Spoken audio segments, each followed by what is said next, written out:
Hello everyone, welcome to Neso school. हम पढ़ रहे हैं चैप्टर 2 नेशनलिज्म इन इंडिया का second topic differing strands within the movement.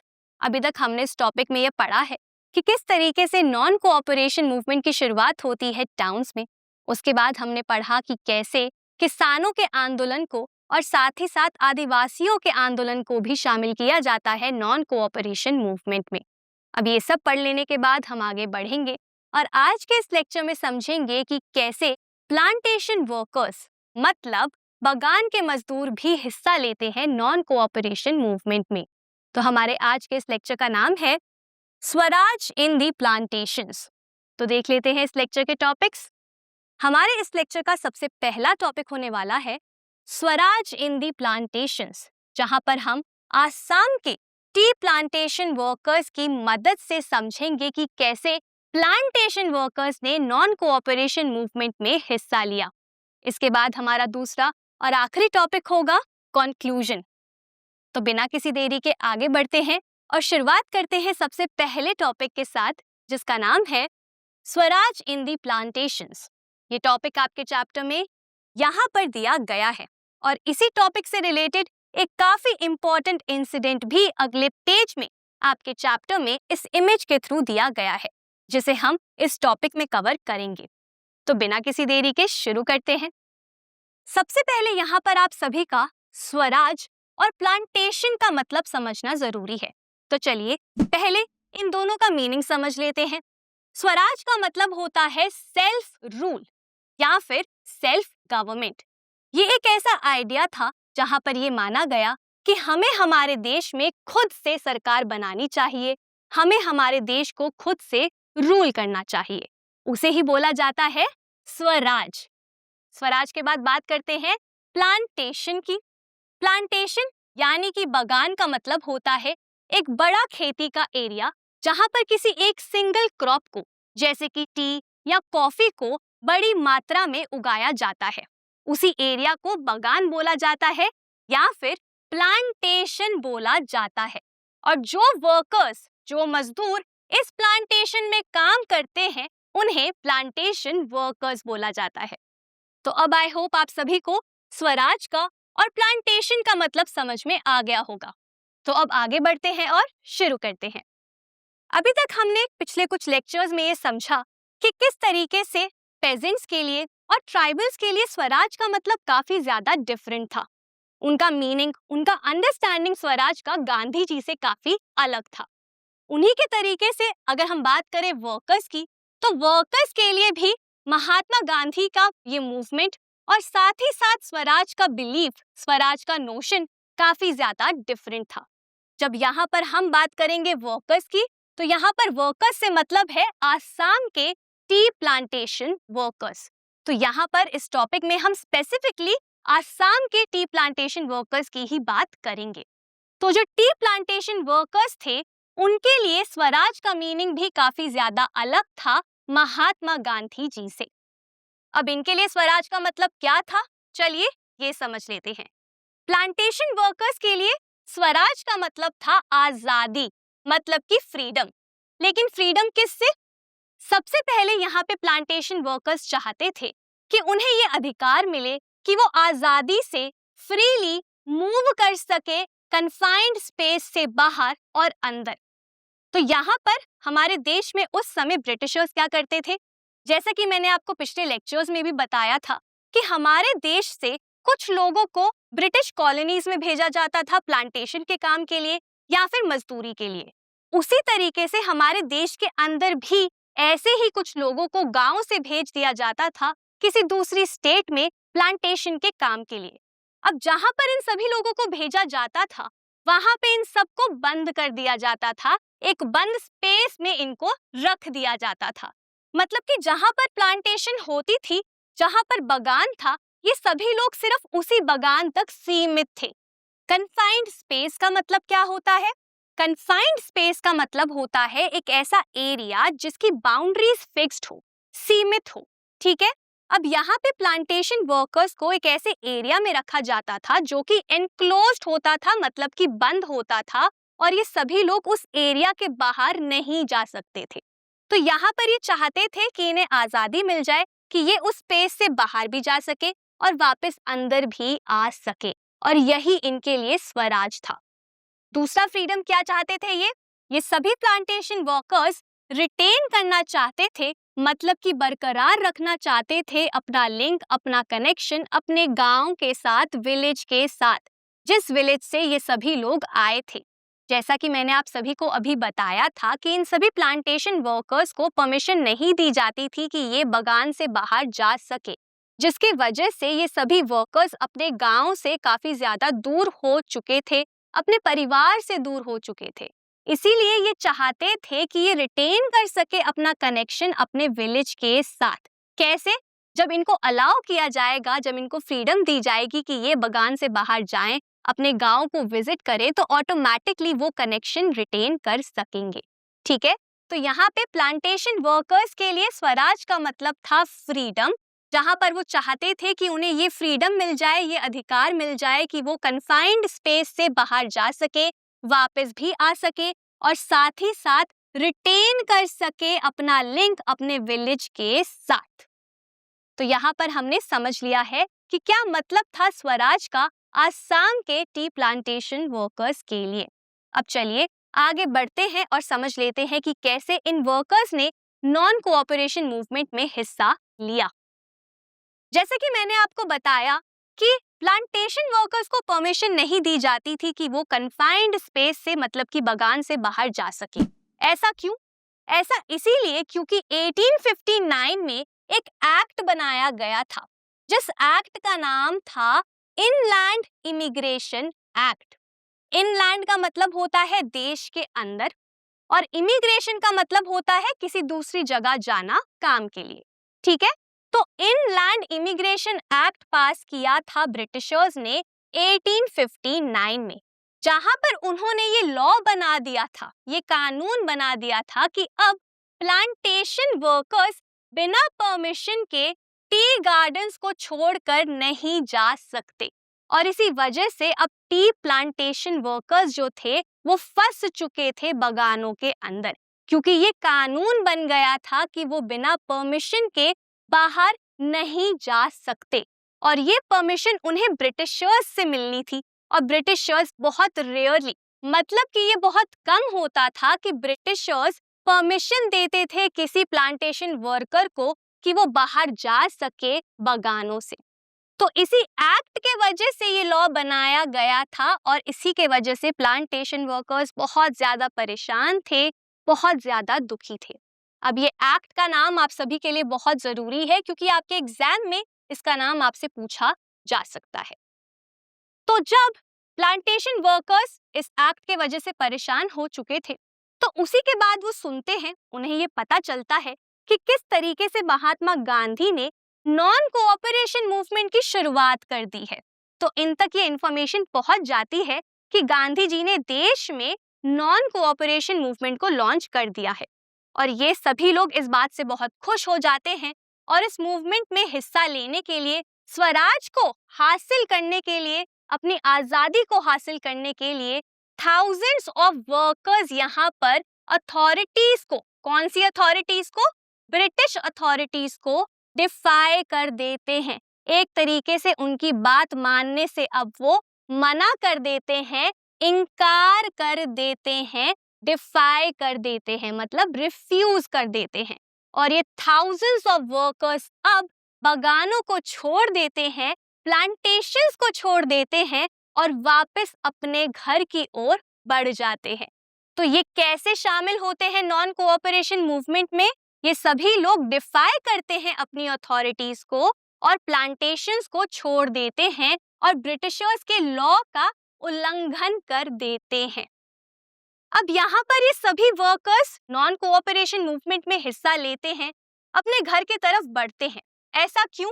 क्योंकि यहाँ पर ये वर्कर्स सोचते हैं कि अब हमारे देश में गांधी राज आने वाला है, और जब गांधी राज आएगा, मतलब कि गांधी जी का जब राज आएगा, तो सभी लोगों को उनकी खुद की जमीनें मिलेंगी, उनके विलेजेस में, उनके गांव में, और उन्हें प्लांटेशन के काम के लिए बाहर नहीं जाना पड़ेगा।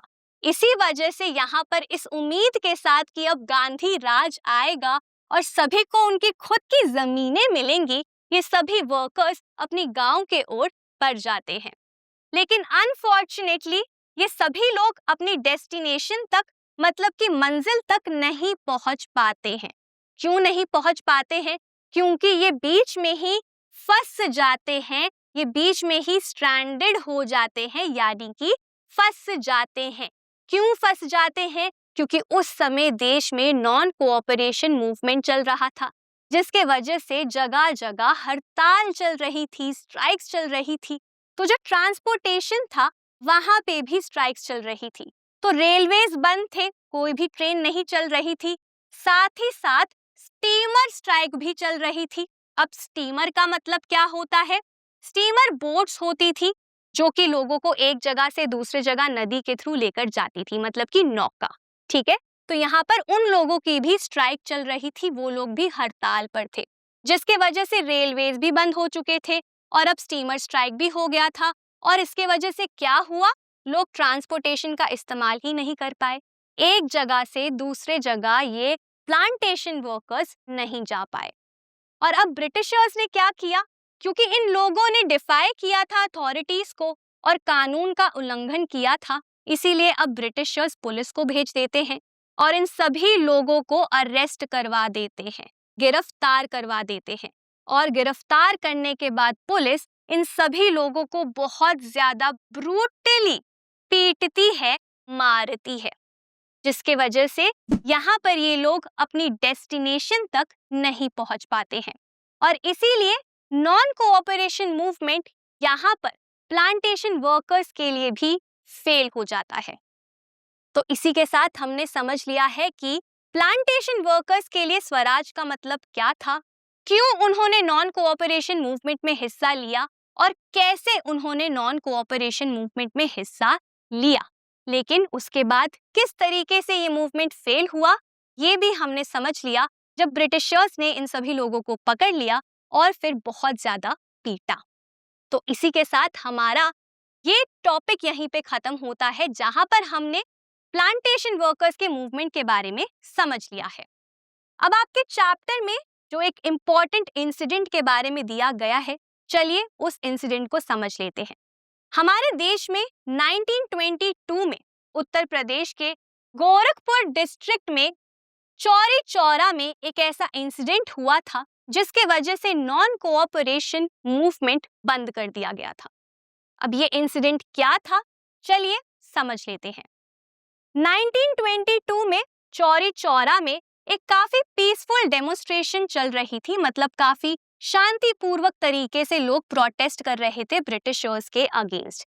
लेकिन फिर वहां पे पुलिस आ जाती है और लोगों को लाठी मारना शुरू कर देती है, जिसके वजह से लोगों के बीच में और पुलिस के बीच में लड़ाई हो जाती है, वायलेंट क्लैश हो जाता है। तो ये जो पीसफुल डेमोन्स्ट्रेशन थी यहाँ पर एक वायलेंट टर्न ले लेती है, मतलब कि ये डेमोन्स्ट्रेशन अब हिंसक रूप ले लेता है। कब? फरवरी 1922 में। और जब ऐसा होता है, जब पुलिस और लोगों के बीच में क्लैश हो जाता है, तो उसके बाद लोग क्या करते हैं? लोग मिल जाते हैं और पुलिस स्टेशन को जला देते हैं। पुलिस स्टेशन में जाके वो आग लगा देते हैं, जिसके वजह से पुलिस स्टेशन में मौजूद कुछ पुलिस ऑफिसर्स की मौत हो जाती है। जिसके बाद गांधी जी यहाँ पर बहुत ज्यादा गुस्सा हो जाते हैं, निराश भी हो जाते हैं, क्योंकि वो चाहते थे कि नॉन कोऑपरेशन मूवमेंट में हिंसा का इस्तेमाल ना किया जाए। वो उनका एक इम्पॉर्टेंट असूल था, जिसे यहाँ पर ब्रेक कर दिया गया था। और इसीलिए जब महात्मा गांधी ने इस इंसिडेंट के बारे में सुना, तो उन्होंने नॉन कोऑपरेशन मूवमेंट को रोक दिया। कब? फरवरी 1922 में ही। तो चौरी चौरा इंसिडेंट एक ऐसा इंसिडेंट था जिसके वजह से नॉन कोऑपरेशन मूवमेंट को उसी वक्त बंद कर दिया गया। तो यहाँ पर हमने समझ लिया है कि कैसे नॉन कोऑपरेशन मूवमेंट यहीं पर खत्म हुआ। इसी के साथ हमारा पहला टॉपिक, जिसका नाम था स्वराज इन द प्लांटेशंस, यहीं पर खत्म होता है। अब आगे बढ़ते हैं हमारे दूसरे और आखिरी टॉपिक के तरफ, जो है कंक्लूजन। ये कंक्लूजन आपके चैप्टर में यहाँ पर दिया गया है। तो बिना किसी देरी के समझ लेते हैं कंक्लूजन को भी। अभी तक हमने इस टॉपिक में 4 डिफरेंट मूवमेंट्स के बारे में पढ़ा। हमने पढ़ा कि कैसे टाउन में middle class population non cooperation movement में हिस्सा लेती है। उसके बाद हमने पढ़ा कि कैसे पेजेंट्स, ट्राइबल्स और प्लांटेशन वर्कर्स भी पार्ट लेते हैं, हिस्सा लेते हैं नॉन कोऑपरेशन मूवमेंट में। टाउन्स में जब हमने पढ़ा था मिडिल क्लास पॉपुलेशन के बारे में, तो हमने वहां पर समझा था कि कैसे इन लोगों का जो विजन था, शहरों में लोगों का जो विजन था, जो सोच थी स्वराज को लेकर या फिर नॉन कोऑपरेशन मूवमेंट को लेकर, वो काफी ज्यादा सिमिलर थी कांग्रेस लीडर्स से, गांधी जी से। ये लोग समझते थे स्वराज का मतलब। लेकिन अगर हम बात करें पेजेंट्स की, ट्राइबल्स की या फिर प्लांटेशन वर्कर्स की, तो इनकी सोच, इनका विजन कांग्रेस लीडर्स से काफी ज्यादा डिफरेंट था। कांग्रेस के प्रोग्राम से, कौन से प्रोग्राम से? नॉन कोऑपरेशन के प्रोग्राम से काफी ज्यादा डिफरेंट था। ये लोग जो चाहते थे नॉन कोऑपरेशन मूवमेंट से, वो सेम इच्छाएं नहीं थी कांग्रेस लीडर्स की या फिर देश के अलग अलग टाउन्स के लोगों की। स्वराज का मतलब भी इन सभी लोगों के लिए अलग था। इन लोगों के लिए नॉन कोऑपरेशन मूवमेंट का मतलब था कि इनके स्ट्रगल्स खत्म हो जाए। इनके लिए स्वराज का मतलब था कि इनकी तकलीफें, इनकी सफरिंग्स, इनकी परेशानियां खत्म हो जाएं। लेकिन कांग्रेस के प्रोग्राम के लिए या फिर गांधी जी के लिए स्वराज का मतलब था कि हमें सेल्फ रूल मिले, हम अपनी खुद की गवर्नमेंट बनाएं, ब्रिटिशर्स को हमारे देश से निकालें। बाकी के लोगों के लिए नॉन कोऑपरेशन मूवमेंट का मतलब था कि डिफरेंट स्टेजेस को फॉलो किया जाए, बॉयकॉट किया जाए ब्रिटिश प्रोडक्ट्स को, ब्रिटिश गुड्स को, ब्रिटिश शर्ट्स को। लेकिन ये सभी स्टेजेस यहाँ पर फॉलो नहीं हुए। इन ग्रुप्स ने इस तरीके से नॉन कोऑपरेशन मूवमेंट को नहीं देखा। इनके लिए स्वराज का बस एक ही मतलब था कि इनकी परेशानियां खत्म हो जाएं, इनकी सफरिंग्स खत्म हो जाएं। एक ऐसा समय इनके लिए स्वराज था जहां पर ये खुशी खुशी आजादी से अपनी जिंदगी जी पाएंगे, बिना किसी ट्रबल के, बिना किसी सफरिंग के। अब भले ही इन सभी लोगों के लिए गांधी जी के स्वराज का मतलब अलग था, नॉन कोऑपरेशन मूवमेंट का मतलब अलग था, लेकिन फिर भी जब इन सभी लोगों ने गांधी जी का नाम चैंट किया, यानी कि जब इन सभी लोगों ने गांधी जी के नाम का राग गाया, जब इन्होंने नारे लगाए देश के लिए, स्वतंत्र भारत के लिए, जब इन सभी लोगों ने महात्मा गांधी के नाम का इस्तेमाल किया अपनी एक्टिविटीज के लिए, एक्शंस के लिए, या फिर जब इन सभी ग्रुप्स के लोगों ने कांग्रेस को जोड़ा नेशनल मूवमेंट के साथ, तो इन सभी लोगों ने कहीं ना कहीं अपने आप को भी इंडिया के एजिटेशन के साथ, भारत के मूवमेंट के साथ जोड़ दिया। जो आंदोलन इनके लिमिटेड थे इनकी जगह तक, इनकी लोकेलिटी तक, जो आंदोलन काफी छोटे छोटे चल रहे थे अलग अलग देश के हिस्सों में, उन सभी मूवमेंट्स को इन्होंने इंडिया के मूवमेंट का एक हिस्सा बनाया, जिसकी मदद से ये सभी डिफरेंट ग्रुप्स इंडिया के नेशनल मूवमेंट का ही हिस्सा बन गए। तो भले ही ये जो नॉन कोऑपरेशन मूवमेंट था ये सक्सेसफुल नहीं रहा, ये अलग अलग जगह पर फेल भी हुआ, लेकिन उसके बावजूद, फेलियर के बावजूद, इस मूवमेंट के वजह से हमारे देश के वेरियस सोशल ग्रुप्स साथ में आए, एक ही अम्ब्रेला के अंडर वो सभी ग्रुप्स आए और उन्होंने देश के लिए नेशनल मूवमेंट में हिस्सा लिया, पार्ट लिया, जिसके वजह से उनके अंदर नेशनलिज्म की भावना भी जागी और उनका एक इमोशनल कनेक्शन बना अपने देश के साथ। तो यहाँ पर हमने कंक्लूजन भी समझ लिया है हमारे इस टॉपिक का। तो इसी के साथ हमारा दूसरा टॉपिक, जिसका नाम था कंक्लूजन, यहीं पे खत्म होता है। तो यहाँ पर हमारा second topic, differing strands within the movement, यहीं पर खत्म होता है। आई होप आप सभी को सारे ही मूवमेंट्स अच्छे से समझ आ गए होंगे, जो कि नॉन कोऑपरेशन मूवमेंट के विद इन हुए देश के अलग अलग हिस्सों में। और आपको ये भी समझ आ गया होगा कि कैसे इस मूवमेंट की शुरुआत हुई और क्यों ये मूवमेंट खत्म हुआ। तो बस आज के लिए बस इतना ही। अब मैं मिलूंगी आपसे अगले लेक्चर में एक नए और इंटरेस्टिंग टॉपिक के साथ। Thank you.